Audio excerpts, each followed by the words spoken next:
नमस्कार मित्रों, astro talkies में आप सभी का स्वागत है। मासिक राशिफल की श्रृंखला में बढ़ते हुए आज हम चल रहे हैं कन्या राशि पर। कन्या राशि यानी कि 6 नंबर की राशि, यहाँ पर 6 लिखा होता है, वह कन्या राशि कहलाती है और इसका जो स्वामित्व है वह बुध के पास होता है। तो यहाँ समझना कि स्वामित्व बुध के पास है, तो अपनी बुद्धि और कौशलता को अपने साथ हमेशा रखना ही होगा। तो यहाँ पर क्या है, इस माह में यानी कि 15 जनवरी से लेकर के 15 फरवरी के मध्य में यह जो सूर्य है वह मकर राशि में होंगे, तो यह मकर मास कहलाता है। यानी कि जब जब सूर्य जिस राशि से होकर के जाते हैं उस राशि के नाम से उस मास को जाना जाता है। यानी कि इस समय पर यानी कि 15 फरवरी से माफ कीजिएगा 15 जनवरी से लेकर के 15 फरवरी तक के मध्य में जो सूर्य देव हैं वह आपके मकर राशि में रहने वाले हैं, यानी कि आपके पंचम भाव में रहने वाले। तो 6 नंबर वाली जो राशि होती है ये स्वामी होते हैं विदेश भाव के और आ रहे हैं यहाँ पर कन्या राशि में, कन्या राशि की मकर राशि के पंचम भाव में। तो यहाँ पर इस मास में जो है कई ग्रह के परिवर्तन भी होंगे। कई ग्रह अपनी राशि का परिवर्तन करेंगे। कुछ ग्रह वक्री अवस्था में थे तो वह मार्गी हो जाएंगे। कुछ ग्रह जो अस्त थे, सूर्य के कारण जब अस्त थे तो वह अब प्रकाशित अवस्था यानी कि अपना ट्रू जो उनका एफर्ट है वह दे पाते हैं। तो यहाँ पर जो अस्त वाली बात कही जाती है, तो क्या होता है कि जब कोई प्लेनेट सूर्य के इतना पास में होता है कि वो अपनी जो उसकी क्षमता होती है वह उसको खो देता है, यानी कि जो काम वह खुद कर सकता है लेकिन किसी बड़े के प्रभाव में आकर के वह अपना आउटपुट नहीं दे पाता, यानी कि जो उसकी ट्रू एसेंस है वह उसको नहीं दे पाता। तो क्या होता है कि बुध और शुक्र जो है यह अपनी नेचुरल इनकी एक प्रतिभा होती है। तो यहाँ पर क्या है कि जब बुध 5 डिग्री से के अंदर हो, सूर्य की डिग्री से आगे या पीछे, तो वह अस्त कहलाता है। और जैसे ही यह सूर्य की डिग्री से 5 डिग्री आगे बढ़ता है तो यह जो अस्तता है वह उदय में बदल जाती है, यानी कि बुध ग्रह का उदय होना होता है।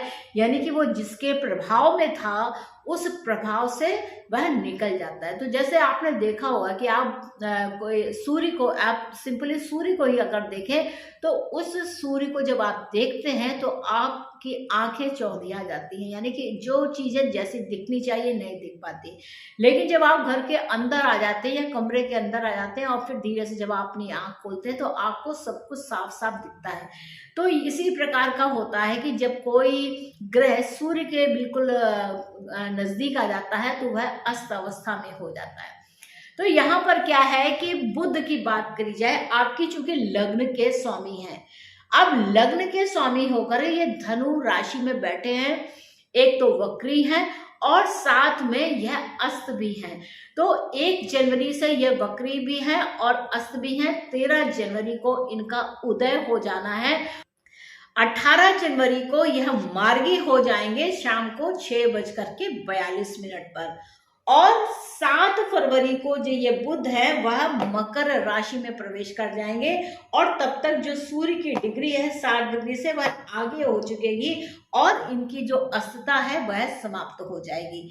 तो इस प्रकार आपका लग्न का स्वामी पहले चतुर्थ स्थान पर है, चतुर्थ स्थान में होकर के यह वक्री भी है और साथ में यह अस्त भी है, क्योंकि जिस समय यह वीडियो शूट हो रही है उस समय पर सूर्य भी इसके सानिध्य में है। तो इसके में साथ होने के कारण जो बुध की अपनी नेचुरल क्षमता है, यानी कि सुख भाव के संबंध में जो उनकी विचारशीलता है वह कुछ कम है, काफी उसके अंदर तेजी है। तो यहाँ पर सूर्य के प्रकाश के कारण ये बुध अपनी क्षमता नहीं दे पा रहे हैं और सूर्य जब मकर राशि में 15 जनवरी को चले जाएंगे तो बुध 13 तारीख से यहाँ पर उदय होकर के 7 फरवरी को यह मकर राशि में प्रवेश कर जाएंगे, यानी कि ये बहुत ही उत्तम स्थिति होगी। तो यह बहुत ही सुंदर है, यानी कि भगवान की कृपा का समय होगा। और 7 फरवरी से लेकर के 15 फरवरी के मध्य में बुध देव इसी राशि में रहने वाले हैं और यहाँ से यह सीधे लाभ को देख रहे हैं और साथ में आपके यह कैरियर के भी स्वामी, ये 3 नंबर की जो राशि है इसके मिथुन राशि यानी कि कम्युनिकेशन में लाभ। तो यहाँ पर आपका बड़े भाई बहनों के साथ में यहाँ पर आपका जो एक स्नेह है, जो एक संबंध है, वह कहीं ना कहीं वार्ता को लेगा और यहाँ पर एक बहुत ही अपने बड़े भाई बहनों से यहाँ पर लाभ की स्थिति दिखाई देती है, वह भी बुध के कारण। और अगर आपकी बुध की महादशा चल रही हो या उसमें कोई अंतर्दशा चल रही हो तो यह जो बेनिफिट है यानी कि आपके जो कजिन्स है, आपके जो बड़े भाई बहन हैं, वह लाभ का काम करने वाले होंगे, क्योंकि यहाँ ये इच्छा का भाव है और इच्छा का भाव सीधे एकादश भाव को देख रहा है।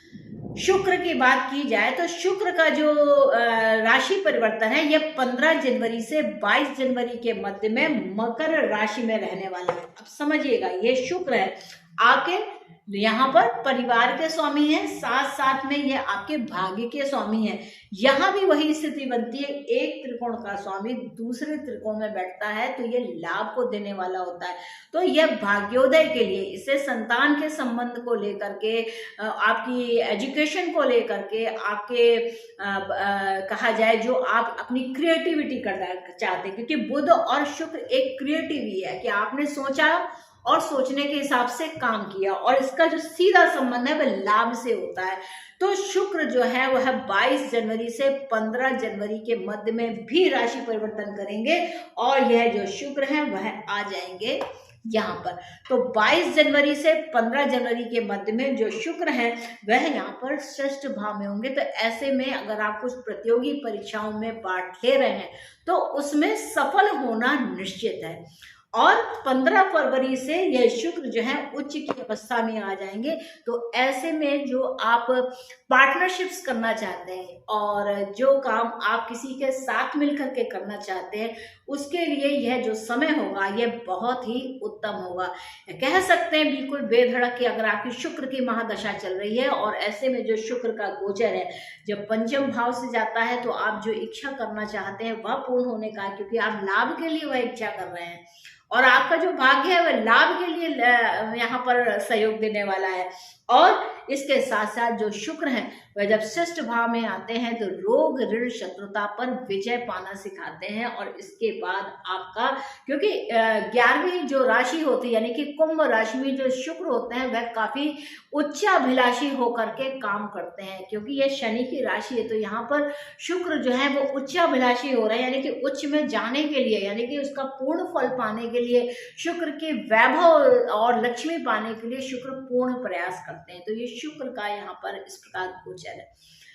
शनि की बात की जाए तो शनि देव महाराज 15 जनवरी को जिस समय ये सूर्य का राशि परिवर्तन होगा उस समय शनि देव महाराज मकर राशि में ही स्थित होंगे और 17 जनवरी को यह शनि देव महाराज कुंभ राशि में आ जाएंगे। तो ऐसे में ये आपके लिए सेवा के अवसरों को यहाँ पर वृद्धि करेंगे, यानी कि जॉब अपॉर्चुनिटीज को यहाँ पर खोलेंगे।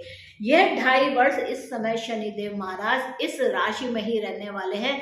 इसमें आपको सेवा के बहुत से अवसर प्राप्त होंगे।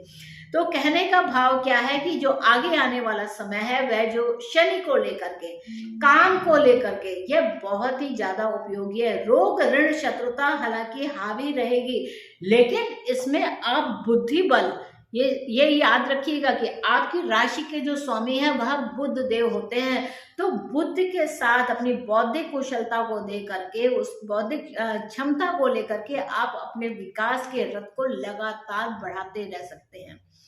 मंगल की बात की जाए तो मंगल देव इस समय पर यह वृषभ राशि में है और 12 जनवरी से यह मार्गी हो जाएंगे और 15 फरवरी तक यह वृषभ राशि में ही रहने वाले हैं। ये आपकी मेहनत के स्वामी हैं और साथ में ये आपके अष्टम भाव के भी स्वामी हैं। तो अष्टम भाव का स्वामी नवम में, यानी कि आपका जो एक छिपा हुआ टैलेंट है वह यहाँ पर निकल के आएगा। जो जो टैलेंट दुनिया ने पहचाना नहीं है, उस टैलेंट को आप यहाँ पर अपने सक्षम कर सकेंगे।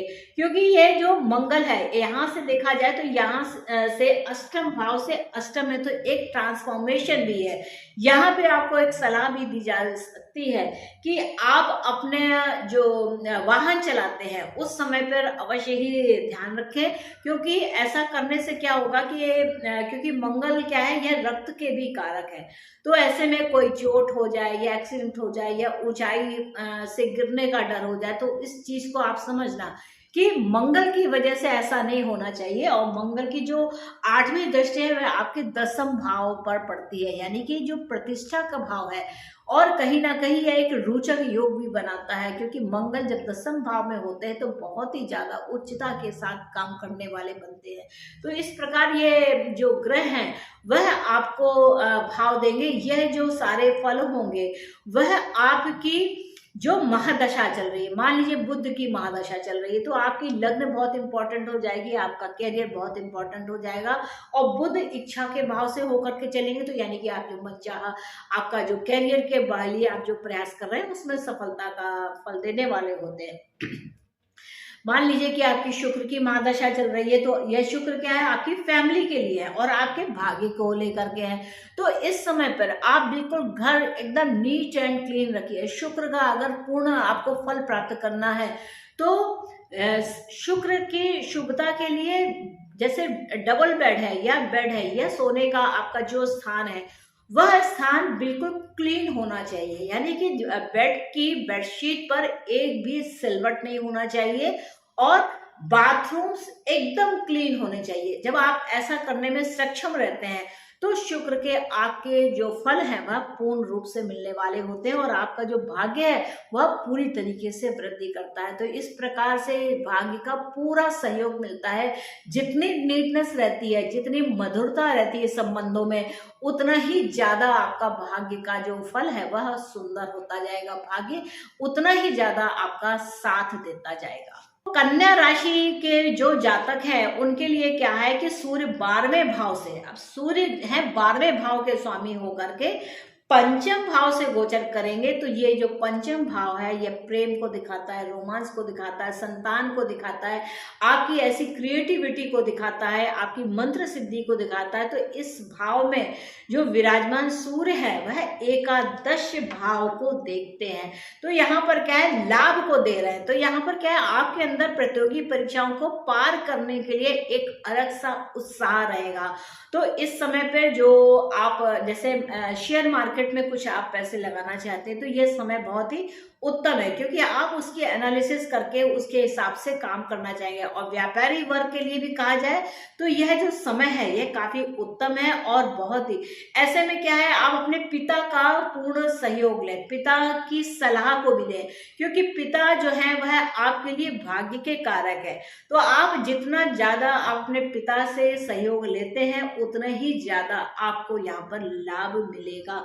आप पिता की सलाह को माने, पिता एक गुरु के समान है। और या आपके कोई भी जो बड़े हैं, मान लीजिए पिता नहीं है तो आपके जो भी बड़े हैं आप उनसे सलाह मशवरा करके ही काम करें। यहाँ पर अगर आप उपाय की बात करेंगे तो प्रतिदिन गणेश जी को दूर्वा चढ़ाकर जो है गणेश चालीसा का यहाँ पर पाठ करें और बुधवार के दिन किसी किन्नर को धन या वस्त्र उसको दान करें या उससे आशीर्वाद लें। तो आप अगर ऐसा करते हैं तो आपका जो कन्या राशि का अपना एक दोष है, यानी कि अगर नेचुरल जोडियाक को देखते हैं तो वह इस भाव से संबंध रखता है, यानी कि रोग, ऋण और शत्रुता, यानी कि संघर्ष की स्थिति को देता है, संघर्ष करना सिखाता है। और लेकिन एक बहुत अच्छी बात है कि समय के साथ साथ यह जो कन्या राशि है वह बहुत उज्ज्वलता के साथ काम करती है। अपनी बौद्धिक बल के ऊपर वह बहुत काम कर लेती है और तब लोग आश्चर्य में पड़ते हैं कि उन्होंने ये कैसे किया।